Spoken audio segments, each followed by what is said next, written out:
Hi, welcome to computer science form. तो इस video में ये डिस्कस करते हैं कि अगर आप बीटेक कंप्लीट करते हैं या फिर कोई भी technical degree just like BTech, MCA और बीसीए, तो आपके पास कौन कौन से ऑप्शंस होते हैं if you complete your BTech from CS background. Okay, तो वन बाय वन करके डिस्कस करते हैं। तो देखते हैं। तो यहाँ पे ये रहा कि career options after graduation. Here I am talking about BTech students और आईटी स्टूडेंट्स। ओके, तो यहाँ पे क्या है कि अगर आप बीटेक कंप्लीट करते हो अपना कंप्यूटर साइंस से, तो बहुत सारी फील्ड जो है आपके लिए है। आप देख सकते हो वन बाय वन करके। जैसे अगर बात करें तो पहला है कि आप सॉफ्टवेयर इंजीनियर या डेवलपर बन सकते हो, ठीक है ना, कोई भी प्रोग्रामिंग लैंग्वेज सीख के। वेब डेवलपर बन सकते हो। इसमें वेब डेवलपर में काफ़ी सारे ऑप्शंस होते हैं, इसमें भी फ्रंट एंड, बैक एंड और फुल स्टैक। अगर बात करें तो मोबाइल ऐप डेवलपर भी बन सकते हो, जिसमें कि एंड्रॉयड भी आता है ना। एंड्रॉयड के लिए आपको जावा सीखनी पड़ेगी, iOS के लिए आपको स्विफ्ट लैंग्वेज आनी चाहिए। क्रॉस प्लेटफॉर्म भी होते हैं काफ़ी सारे जो कि मोबाइल ऐप डेवलप करते हैं, तो वो भी आप देख सकते हो। अगर बात करें कंप्यूटर सिस्टम एनालिस्ट की, तो वो भी बहुत ही अच्छा पार्ट है, तो आप उसको भी देख सकते हो। तो ये भी एक फील्ड है जो कि बहुत ही पॉपुलर है इस समय कंप्यूटर साइंस में। कंप्यूटर प्रोग्रामर भी बन सकते हो, ठीक है ना। डेटाबेस एडमिनिस्ट्रेटर, बहुत सारे डेटाबेस होते हैं मार्केट में, आपको पता होगा, जैसे ओरेकल, माईएसक्यूएल। तो आप एक बहुत ही अच्छे डेटाबेस डेवलपर भी बन सकते हो अगर आप ये फील्ड चूज़ करते हो। Computer science administrator, computer system administrator, तो आप बहुत अच्छे कंप्यूटर सिस्टम एडमिनिस्ट्रेटर भी बन सकते हो अगर आप ये फील्ड चूज़ करते हो। नेटवर्क एडमिनिस्ट्रेटर, बहुत सारे काफ़ी सारी चीज़ें आपने देखा होगा कि मतलब बहुत से जो नेटवर्क एडमिनिस्ट्रेटर होते हैं जो कि बहुत सी कंपनीज़ के लिए काम करते हैं, जो कि कभी कभी आपके सिस्टम में भी मतलब ये देखते हैं कि what are you doing in your system for confidential things, ठीक है। तो उनका काम होता है नेटवर्क एडमिनिस्ट्रेटर का, है ना। इंफॉर्मेशन सिक्योरिटी एनालिस्ट, तो आप ये भी फील्ड चूज़ कर सकते हो। ये फील्ड भी बहुत ही पॉपुलर है कंप्यूटर साइंस के लिए। साइबर सिक्योरिटी स्पेशलिस्ट, अगर आपको साइबर सिक्योरिटी स्पेशलिस्ट बनता है, तो अगर आपने कंप्यूटर साइंस से बीटेक किया हो तो आप ये भी फील्ड चूज़ कर सकते हो। एथिकल हैकर, हैकिंग के बारे में बताने की कोई ज़रूरत नहीं है कि कितना पॉपुलर है। अगर आप एथिकल हैकर बनते हो तो बहुत सारी कंपनीज आपको अपने ऑर्गेनाइजेशन को प्रोटेक्ट करने के लिए आपको हायर करती हैं, और वो बहुत ही ज़्यादा अच्छा खासा अमाउंट भी पे करती हैं। सो अगर आप ये फील्ड चूज़ करते हो, definitely your package will be very high, तो आप ये फील्ड चूज़ कर सकते हो। उसके बाद है क्रिप्टोग्राफर भी कंप्यूटर साइंस के फील्ड में आता है, आप ये भी फील्ड चूज़ कर सकते हो। Data scientist, machine learning engineer, artificial intelligence. Okay, तो आप ये देख सकते हो data scientist, machine learning engineer और आर्टिफिशियल इंटेलिजेंस इंजीनियर। तो अगर आप ये तीनों फील्ड चूज़ करते हो तो बहुत ही पॉपुलर फील्ड है। आने वाले टाइम पे आप देख सकते हो generation is changing day by day. और जनरेशन क्या है? जनरेशन है हमारे डेटा साइंटिस्ट की, मशीन लर्निंग की और आर्टिफिशियल इंटेलिजेंस की। तो अगर आप ये फील्ड में से कोई भी फील्ड चूज़ करते हो, then your career will be very good in future.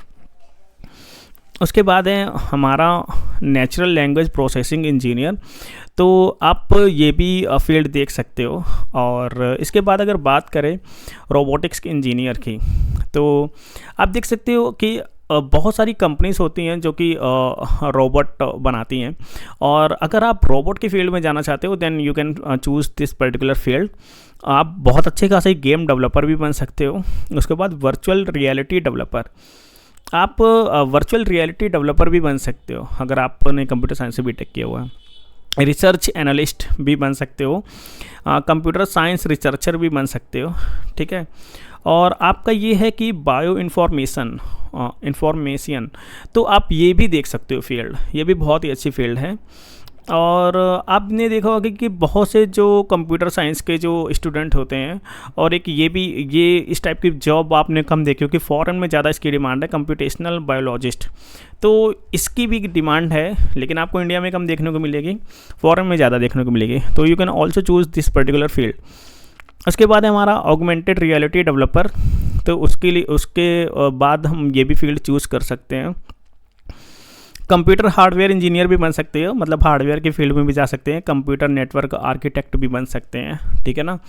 और कंप्यूटर सिस्टम आर्किटेक्ट भी बन सकते हैं, क्लाउड आर्किटेक्ट भी बन सकते हैं, और डेवऑप्स इंजीनियर भी बन सकते हैं।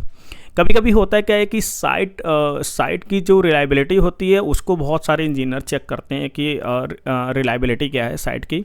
तो साइट रिलायबिलिटी इंजीनियर भी बन सकते हो, जिसको शॉर्टकट में SRE भी बोलते हैं। उसके बाद टेक्निकल राइटर भी बन सकते हो आप अच्छे खासे, अगर आप टेक्निकल राइटर हो। कंप्यूटर साइंस एजुकेटर और इंस्ट्रक्टर भी बन सकते हो, अगर आपका मन है कि कंप्यूटर साइंस में जॉब करने का एज ए प्रोफेसर, तो फिर आप ये भी फील्ड चूज़ कर सकते हो। कंप्यूटर फॉरेंसिक इन्वेस्टिगेटर भी बन सकते हो आप, ये भी देख सकते हो। उसके बाद है हमारा IT project manager, IT consultant, तो आप ये भी फील्ड देख सकते हो। बाकी जितनी भी फील्ड आप देख सकते हो, multimedia programmer, computer animator, graphic designer, quality assurance engineer, user experience designer, ठीक है ना। तो बहुत से कंप्यूटर साइंस के स्टूडेंट क्वालिटी एश्योरेंस इंजीनियर भी होते हैं। बहुत सारी कंपनी में ये होता है कि जो कि क्वालिटी को एश्योर करते हैं, तो बहुत सारे इंजीनियर इसमें भी काम करते हैं। सैमसंग, फ्लिपकार्ट और अमेजॉन, सारी कंपनीज में इसका काम होता है और अच्छा खासा आपको पे करती हैं। तो ये सारी चीज़ें हैं, ये सारी फील्ड हैं। अगर आपने कंप्यूटर साइंस में BTech किया है तो आप ये फील्ड चूज़ कर सकते हो। अब बात करते हैं कि गेट एग्ज़ाम की, मतलब अगर आप गेट एग्ज़ाम देते हो तो वो क्या है। देखिए, गेट एग्ज़ाम के थ्रू आप बहुत ही अच्छी खासी IITs में एडमिशन ले सकते हो, like ISC Bangalore, IIT Madras, IIT Bombay और IIT दिल्ली।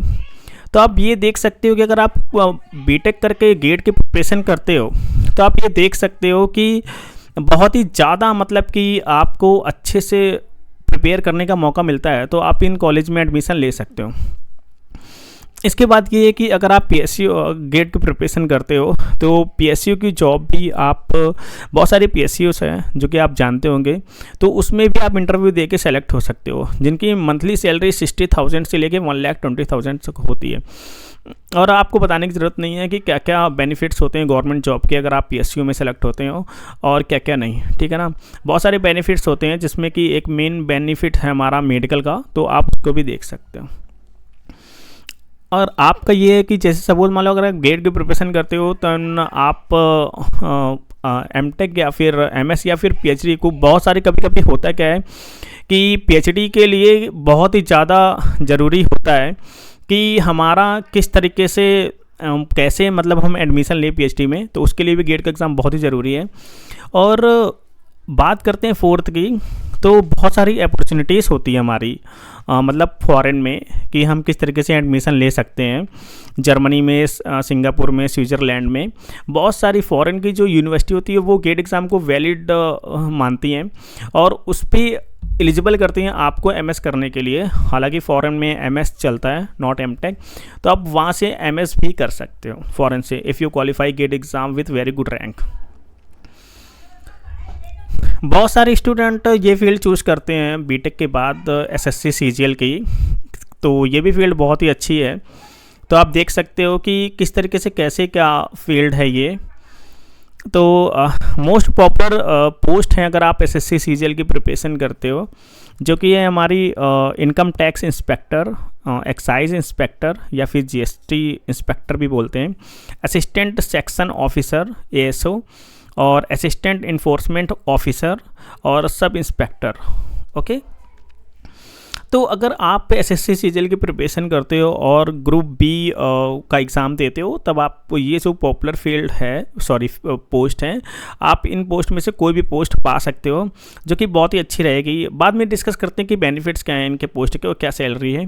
और अगर आप ग्रुप C में रहते हो तो एक ऑडिटर या फिर जूनियर ऑडिटर बन सकते हो, टैक्स असिस्टेंट बन सकते हो, UDC मतलब अपर डिवीज़न क्लर्क, और अकाउंटेंट या फिर जूनियर अकाउंटेंट भी बन सकते हो, ठीक है।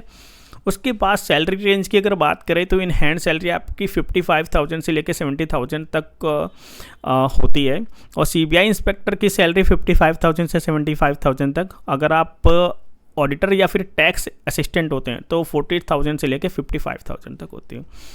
बेनिफिट्स क्या हैं? वही जो PSU जॉब के बेनिफिट्स हैं। आपको मेडिकल की फैसिलिटी मिल जाती है और कभी कभी आपको एक गवर्नमेंट रूम भी मिल जाता है जो कि बहुत ही अच्छा होता है आपकी फैमिली के लिए। आप इजीली वहाँ पे रह सकते हो and you can live your life very peaceful. बहुत से लोग बीटेक के बाद एक बहुत ज़्यादा हाई रोल पे की जॉब करना चाहते हैं। तो उसमें क्या है कि अगर आप ऐसा मतलब जॉब करना चाहते हो कि कुछ स्टूडेंट क्या होते हैं कि IAS या PCS की प्रिपरेशन करते हैं, तो मैं आपको एक बात बता दूं कि बहुत से स्टूडेंट ने प्रिपरेशन की, एट द एंड उनका नहीं हुआ। किसी भी एग्ज़ाम को क्वालिफाई करने की कोई भी ऐसा फिक्स नहीं है कि आपका हो ही जाएगा या फिर आप अच्छी रैंक ला ही सकते हो उस एग्ज़ाम में। लेकिन हाँ, एक बात मैं यहाँ पे ज़रूर कहूँगा कि अगर आप किसी भी एग्ज़ाम की प्रिपरेशन करते हो तो अब आप ये थोड़ा सा टाइम दे के देख सकते हो कि this exam meant for me और नॉट। तो उस पर्टिकुलर टाइम में आपको उतना ही टाइम देना चाहिए जितना कि वैलिड हो आपके लिए। Unnecessary if you waste your time for particular one exam then definitely you will realize that मुझे ये नहीं करना चाहिए। ठीक है, तो अगर IAS की बात करें तो अगर आप IAS की प्रिपरेशन करते हो तो डेफिनेटली आपको सिलेबस समझने के लिए 2 to 3 ईयर्स या फिर 1 to 2 ईयर्स एटलीस्ट चाहिए। अगर आपका बैकग्राउंड उतना अच्छा नहीं है या फिर आप Tier 3 कॉलेज से हो, बैकग्राउंड इन द सेंस मतलब आपका एकेडमिक उतना अच्छा नहीं है या फिर आप का जो एकेडमिक है वो नॉर्मल है और आपके जो 12th या 10th में मार्क्स हैं वो भी बहुत ही मतलब नॉर्मल से थोड़ा सा ऊपर है, तो अगर आप प्रिपरेशन करते हो तो आपको बहुत ज़्यादा सेक्रीफाइस भी करने पड़ेंगे। आपको वो चीज़ें भी करनी पड़ सकती है जो आप कभी अपने लाइफ में सोचा नहीं। If you prepare IAS exam, मतलब अगर आप बात करते हैं रिजल्ट की तो आप समझ सकते हो 0.02% इसका रिजल्ट है। तो आप यहीं से अंदाज़ा लगा सकते हो कि ये एग्ज़ाम कितना टफ है इंडिया में। बहुत से स्टूडेंट्स बहुत ही गलत डिसीजन लेते हैं और इस एग्ज़ाम की प्रिपरेशन करते हैं, एंड में 6-7 साल अपने वेस्ट करते हैं, जो कि मेरे अकॉर्डिंग बिल्कुल भी सही नहीं है। If you prepare IAS PCS exam then you have to very careful कि मुझे कैसे प्रिपेयर करना है और कैसे टाइम देना है। अगर आपका बैकग्राउंड बहुत ही स्ट्रांग है और आपको कोई भी प्रॉब्लम नहीं है, अगर आपका एक साइड में बिजनेस है, क्योंकि प्लान बी हमेशा होना चाहिए। अगर हम मान लीजिए कोई प्लान A की प्रिपरेशन करते हैं या फिर कुछ भी प्लान A करते हैं या फिर तो प्लान A अगर काम नहीं करता तो प्लान B क्या है, क्योंकि लाइफ तो कभी रुकने वाली नहीं। तो लेकिन अगर हाँ आप अच्छे से प्रिपरेशन करते हैं, एक प्रॉपर कोचिंग इंस्टीट्यूट ज्वाइन करते हैं और आप डेडिकेशन के साथ प्रिपेयर करते हैं, तो मैं ये भी कहूँगा कि एनीथिंग इज़ नॉट इम्पॉसिबल। ठीक है, एवरीथिंग इज़ पॉसिबल, बट आपको उसके अकॉर्डिंग उस चीज़ के लिए उतनी मेहनत करनी पड़ेगी। ठीक है, तो ये रहा IAS के एग्ज़ाम के बारे में। बेनिफिट्स क्या क्या हैं आपको बताने की कोई ज़रूरत नहीं है। ठीक है, आई होप आप जानते होंगे कि क्या क्या बेनिफिट्स हैं IAS एग्ज़ाम के। और बहुत से स्टूडेंट करते गए हैं कि BCS एग्ज़ाम की प्रिपेयर करते हैं IAS के बाद, या फिर उनका अगर IAS में नहीं होता है तो PCS एग्ज़ाम की प्रिपरेशन करते हैं।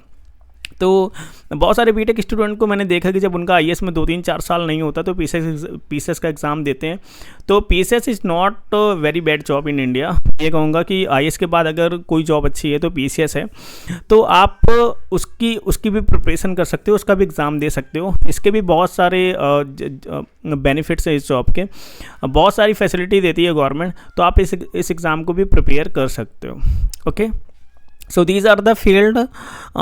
अगर आप बीटेक कंप्लीट करते हो तो कौन कौन सी फील्ड आप चूज़ कर सकते हो। सबसे फर्स्ट फिर से एक बार रिवाइज कर देता हूँ, आप अपनी फील्ड में इतने सारे ऑप्शन आपके पास, कोई भी एक ऑप्शन चूज़ कर सकते हो, अपना करियर बिल्ड कर सकते हो। सेकंड, आप गेट की प्रिपरेशन कर सकते हो, उसमें PSU जॉब अगर आपका मन है PSU में जॉब करने का तो वो कर सकते हो, या फिर MTech कर सकते हो, या फिर MS कर सकते हो रिसर्च के लिए। तीसरा है कि आप SSC CGL की भी प्रिपरेशन कर सकते हो, ये भी गवर्नमेंट जॉब से रिलेटेड है। चौथा, आप अगर बहुत ही हाई पे रोल जॉब करना चाहते हो तो आप IAS या PCS की प्रिपरेशन कर सकते हो। तो इस वीडियो में इतना ही, और आई होप वीडियो आपको पसंद आया होगा। वीडियो आपको पसंद आया हो तो प्लीज़ चैनल को लाइक करो, सब्सक्राइब करो। Thanks for watching.